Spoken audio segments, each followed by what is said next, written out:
Welcome back. It's Yellowhammer Radio Superstation 101 WYDE, live from the callks.com Heating and Air Studio, 866-551-9933. If you want to be on the program, your tweets as well at YHN Radio on Twitter. You know, the Bill O'Reilly talk exploded. It sure did. I didn't expect it to go there. I did not expect Bill O'Reilly to be such a hot topic today on the program. He's already a controversial person to begin with. I think that's why he made it to number one on cable, because of, you know, the no spin zone. And I think it's pretty obvious, according to our listeners and the callers we've had, people don't really care about the harassment part. It's the fact that the way it went down, the settlement, that kind of looked dirty, but people would continue to watch Bill O'Reilly. Every caller said, of course, I would continue to watch O'Reilly. Right. Yes. Interesting stuff. And, of course, if you missed it at the break, we have breaking news that Elizabeth Thomas, I think she's 15 years old, from Tennessee, has been found alive and well. Her abductor / former teacher, Tad Cummins, is now in police custody. They were found in Northern California. So that is good news. She will be headed home. He will be headed to jail. And I can't help but think a couple of police officers might throw a few. No, I guess they wouldn't. That's wishful thinking, Andrea. I would. I'm not suggesting it. And we know that's not I just legal. know how a father thinks when it comes to their daughter. Yeah, you're absolutely right. Joining us now in studio, we are so happy to have this guy with us. It's none other than Representative Gary Palmer from Alabama's 6th District. How are you doing today, Congressman? Doing good. How are you, Scott? Yeah, living the dream, man. Andrea? I'm doing well. And we also have... Kate is with us as well. Now, do you like to go on the air and talk? I'm much better off air. Okay. All right. See, we just pull the old radio curtain back. We just chit-chat around here. We're laid back, so want to talk? There's a microphone. Yeah, just go. Go for it with us. So, Congressman Palmer, appreciate you being here in studio with us today. Alabama, just right out of the gate, let's talk a little state politics for a moment. Alabama's got a hangover on this whole Bentley thing, don't they? Well, there have been better times in the state, I'll put it that way. I think as I said right after the Governor Bentley's resignation, the most important thing is that it really, the burden falls heavily on everybody else who's in public office to act with the utmost integrity. We've got to restore people's confidence in government and our ability to govern at the state and federal level, for that matter. And I think people need to rally around the Ivey administration to make this transition go as smoothly as possible, and so that we send a message to the companies and folks outside of our state who are looking to locate here or relocate here or expand a business here, that this is still a good place to be. You mentioned message, and in all of this, I know it's been dicey and it's been sorted in a sense, but the final message coming out of this is there are consequences, and right. It will catch up with you. So yes, it's regrettable that he chose to do what he did and the series of events to follow that first action, but in the end, we're standing right now knowing that the legislature has gone through the appropriate process of keeping our government accountable, our leaders accountable. Everybody has to be held accountable, and there has to be transparency, and the people have to believe that no one is above the law. Yes. And if there is a positive message out of this, out of what's happened in the last year and a half, 2 years, with our Chief Justice, our Speaker, our Governor, is that whether people agree with the consequences or not, it's apparent, at least in Alabama, that no one is above the law. Right. Absolutely. On the streets of Washington, what was the word up there? I mean, Alabama on late night television had sort of been made a laughingstock. So was it the same in Washington? Yeah, it was. I mean, especially from some of my Democrat friends. Oh, I can imagine. And you have them. That's good. Yeah, I do. I have some. Okay. I have a number of them, and have made an effort to do that, to engage and on a different level. Obviously, when it comes to policy and legislation, they're not going to vote the way I do, but there's Romans 12:18 is something that I don't know. The Lord really put that on my heart right after the election. I saw all of the tension and just the angst from the left, and that passage says that whenever possible, as much as it as much as it is up to you. Be Right. at peace with all people. Right. So I can't control how people act, but I can control how I react to how they act. Well, when you talk about, having these Democrat friends and you don't agree on policy, what would be the common ground that you do seek out in order to initiate the friendship, establish it, and let it grow? A lot of it's faith. There are a number of Democrats who are professing Christians, and there are some issues that we've been engaged in. Brenda Lawrence from Michigan is an African American woman, and she's somebody you just want to hug. I mean, she's just an adorable woman, and she's so committed to her constituents, and what's going on in Flint, Michigan has been a tragedy. Yeah. And so we're, I can help Representative Lawrence there, and I can see it in her eyes, the concern that she has for what's happened there. So. Well, I'm glad to hear you say that, you do have friends that are Democrats who are Christians, because I've been trying to convince the listeners of this program, you can be a Christian and still be a Democrat. Honestly, that's one thing the people of Alabama, it's like, oh, that's impossible. It is possible. When you never question the faith of people. That's one thing. Is if you believe in God, just your politics don't matter. If your belief in the one and only true living God, that's one thing. Congressman Gary Palmer is our guest. We're going to take a break. Jay Holland's got a look at news on the Yellowhammer News Radio Network. We will return after this from the Call, KS.com. Heating and Air Studio. Welcome back. It's Yellowhammer Radio, Superstation 101 WYDE 866-551-9933 at YHN Radio on Twitter. You can also follow me on Twitter at Scott Chambers or Andrea Tice. It's at AL Tice on Twitter there, if you want to follow us. Okay. That's your personal Twitter handle there. Thank you for putting that out Our there. guest in studio is Congressman Gary Palmer. So much going on in the great state of Alabama. I want to talk a little bit about state politics, national politics, everything that's going on. One thing that's really popular right now, of course, is Donald Trump, newly elected president, talking about building this wall. And I noticed the other day there's an Alabama company that's put a bid in on that wall, and that's exciting. That could bring jobs to Alabama. What are your thoughts on that? Well, first of all, I think people need to understand that the wall's not just about immigration. It's about what's going on the southern border with these cartels and drug trafficking, weapons trafficking, human trafficking, and even he was in a press conference last week, I think, and General Kelly, the director of Homeland Security, was asked what keeps him up at night, and he says, what might be crossing our southern border in terms of terrorism. So I think this has got to be something that we make sure this happens, and it happens the right way, and that we're able to pay for it, and I think we can. Yellowhammer had the story about the wall, and they show a kind of a prototype or a kind of a mock-up of what it looks like. At least this Alabama company, Amoco, I think they have a great idea. They've got this double layering with a road in between for patrolling, and it looks pretty cool. So we'll see how that all develops. That's what they have. I've been to the border. I've been to the border in San Diego and Arizona and Texas, and it's geographically very different and demographically very different. Basically, San Diego bumps right up against Tijuana, and they've got the double layer fence, and they've got issues there with tunneling underneath the fence. They've got people coming in on jet skis into the harbor of San Diego. But what you have there, and it's become very effective, is cooperation between local law enforcement, the Border Patrol, and the Coast Guard. And they've done a very good job. You get to Arizona, it's a single-layer fence. It's 6-inch, quarter-inch thick I-beams and channel with a heavy-gauge fence, monitored by drones.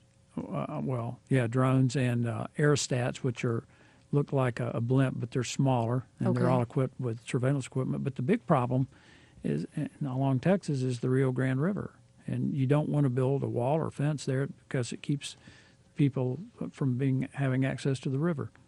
But what I saw is for this to be effective, we're going to have the physical barrier. But you've got to have that plus the surveillance, so that you see people staging before they ever get there. But the biggest issue, particularly in Arizona, is having Border Patrol agents forward deployed, and that what's going on down there is literally they had an incident where they came in with these saws with hardened blades, cut through the I-beams, folded the fence over, put ramping material over it, and drove trucks over it. Well, when your Border Patrol is stationed 20 miles back, all they see are the tracks because Right. everybody's gone. Right. So we need to have our agents closer to the border, forward deployed, and have that combination. I think if you do that, and when you see these people gathering to try to come over the fence or through the fence, whatever it is they're going to do, if they know the agents are right there, I think that'll be a tremendous deterrent. Yeah, it sounds like it's not any one thing. It's not that, and I don't think Trump was promoting the wall as the one and only solution. It's a combination of walls, technology like drones and blimps and sensors and all of that, plus your people, not just closer, but organized to work amongst themselves. Well, on the people end of it, in the president's request for the balance of this fiscal year, everybody's focused on the money to build the wall, but one of the things that hasn't been talked about much is the substantial increase in funding to hire more border agents. We're talking several thousand. And I think if you want to get this under control, the people that you need to talk to are the people on the border. Right. Yeah. Yeah, absolutely. They need help, and we need to send them help. And already the amount of border crossings has just dropped precipitously, just based on Trump coming into office, showing that he's willing to back up what he says, establishing that we're going to follow through on the law that's already there. And so imagine if they do hire more agents. I mean, that's a prohibitive thing for someone, considering that you could get across there, because now we've got even more reasons not to try that. Well, it's a combination, like I said, it's a combination of all these, the physical barrier, the surveillance, and the ability to detect them before they get to the wall or the fence, whatever the barrier might be, and then to have people in a position to interdict. You know, what you said there is such a common sense answer. Why can't some of your fellow colleagues there in Washington realize that that's what makes perfect sense? So many people are against that. Let's send more Border Patrol. I don't understand why they're against that. Well, I don't know that people on my side of the aisle are necessarily against it. No, your side of the aisle, we're good. Yeah, Yeah, I think so. It's that other side. yeah. Well, and I'm not sure all of them think it's a bad idea. So, particularly with the drug trafficking, the human trafficking, the firearms trafficking. Right. You know, recently, former Senator Jeff Sessions, now Attorney General, came out. He basically, I think he did a very bold, brave move. He said, "We're coming after you, MS-13, one of the biggest and most brutal gangs out there." Yeah. So already, you know, Alabama is playing another part in this whole idea of securing the border, securing our safety, and taking on the rule of law, enforcing it, and saying and doing what we say. Our guest is Congressman Gary Palmer on YHRadio. I want to change gears here for a moment away from the immigration stuff, and let's talk a little bit about health care. You know, we had this health care reform going 7 years to replace Obamacare, and originally, it was to my understanding, originally you were against the plan, and then the plan failed. It did fail. I think we can all agree on that. What can we do to change and get this Obamacare issue taken care of? Well, it hasn't failed. The bill is still out there, H.R. 1628, and I was originally against the bill. I actually voted against it in the Budget Committee.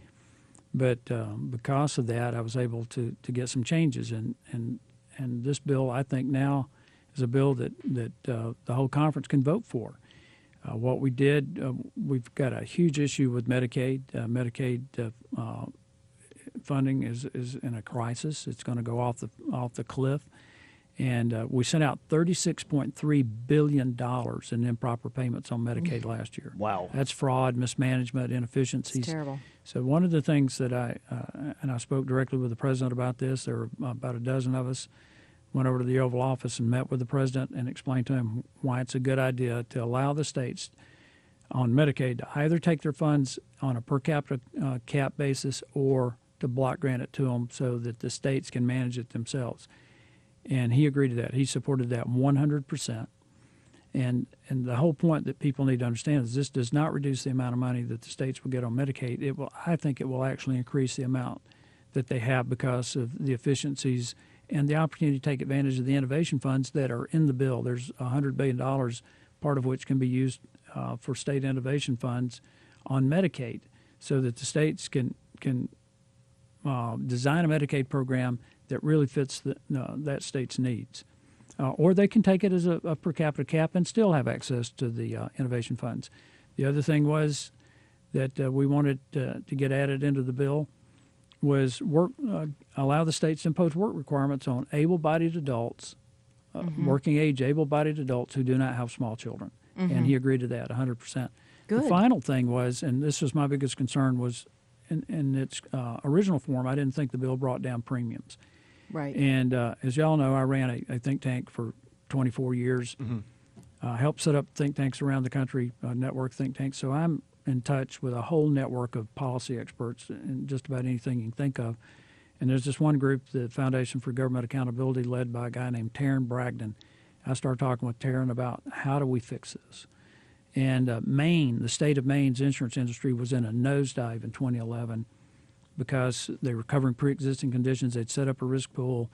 They had all these issues, and they're about to tank. Okay. And they decided to set up what in Maine's called an invisible risk pool. That allowed the insurance company to go out and sell anyone who wanted a health insurance policy to sell them whatever they wanted. And if they had a pre-existing condition, without the policyholder even knowing, because it really doesn't impact them, that the insurance company could put that policy into a risk pool run by the state.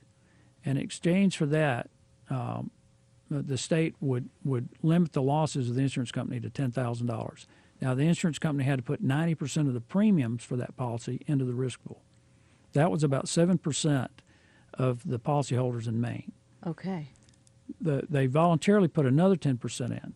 Okay. Everybody else in Maine paid $4 a month extra on their insurance premiums, generated another $25 million that went in the risk pool. Maine has not needed another dollar to pay those the cost for those people in the risk pool. The number of people with insurance went up. The average age of the policyholders came down, which meant younger people were buying insurance. Sure. And the premiums for younger people came down almost $5,000, and for older people, it came down almost $7,000. So I went back to the White House, explained this to the president, and I said the framework for this is already in the bill. The money's in the bill. Dr. Tom Price, former congressman, former chairman of the Budget Committee, who is now Secretary of Health and Human Services, was in the meeting. He asked Tom if that was correct, and he said it's correct. Long story short, after the bill was pulled, I immediately went to work on this, along with some other members, and we introduced an amendment the day before, actually the day we recessed. We got this amendment added to the bill. The Foundation for Government Accountability contracted with an actuarial firm, Milliman, one of the top, if not the top in the country, to do an analysis of this. Because what my amendment does is it sets up a 3-year federal program. So everybody's on the same page, all the insurance companies. If you've got a pre-existing condition, you can buy insurance. If you've got certain things you want in your health insurance plan, you can get that. And they projected that if we put this in place for 3 years, and after the 3rd year the states take it over, that premiums would come down for 20-year-olds by 40-something%, for 30-year-olds in the 30s, 25% for people in their 40s, 12% 50s, even 6% for older people in their 60s. The number of insured would increase. This will bring down premiums, and it'll bring them down quicker than anything else, and that's what revived the bill. Wow, that's incredible. That's exciting, because this whole idea of the increase of premiums was a big sticking point for the House Freedom Caucus, and I'm a member of the Freedom Caucus, right, by the way. Right, and the people that held out and said no, we're not going to go with what was presented back in March. So this is kind of morphed into a whole new thing, and when can we expect it to come to light for the public? I think we're close, and there's a lot of information out there. Of course, the left is attacking this because they want a single-payer system, and as long as I draw a breath, I will not be for a single-payer system. Thank you for that. Thank you very much. Much appreciated. And what your listeners need to understand, yes, I am a member of the Freedom Caucus, but I'm not about the politics. I'm about the policy. I am constantly looking for a solution. So rather than digging in and saying, I'm just going to be against this bill, I don't do that. I immediately start trying to figure out a way to get to yes. How can we take this framework, and in this case the healthcare bill, and make this something that we can all vote for, and make it something that keeps our promise to repeal Obamacare. And I'm not dug in on we've got to repeal Obamacare all at one time. I think that's a bad strategy. I don't like giant bills. I think we have to phase this out.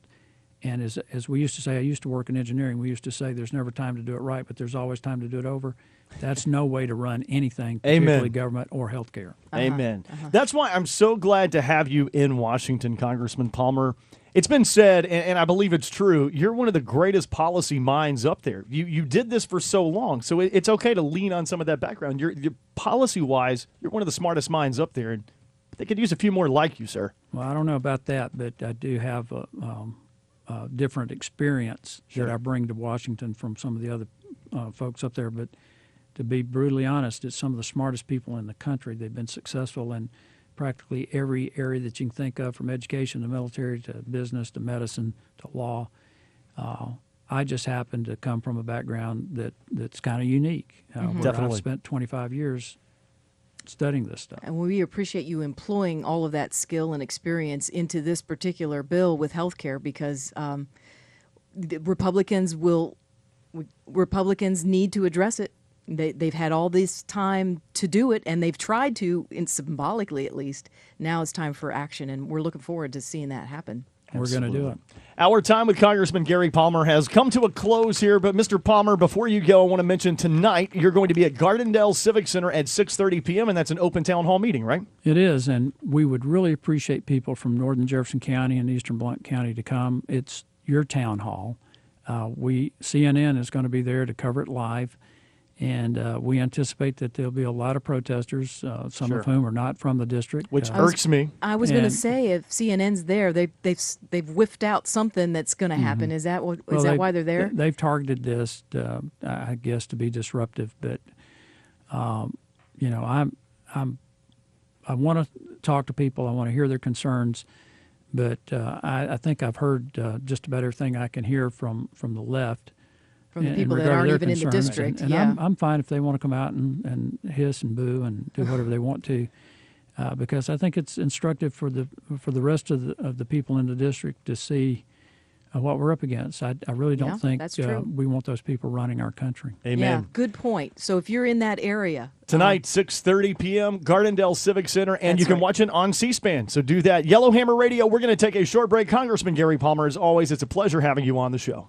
Thank you. We're back after this, live from the callks.com Heating and Air Studio.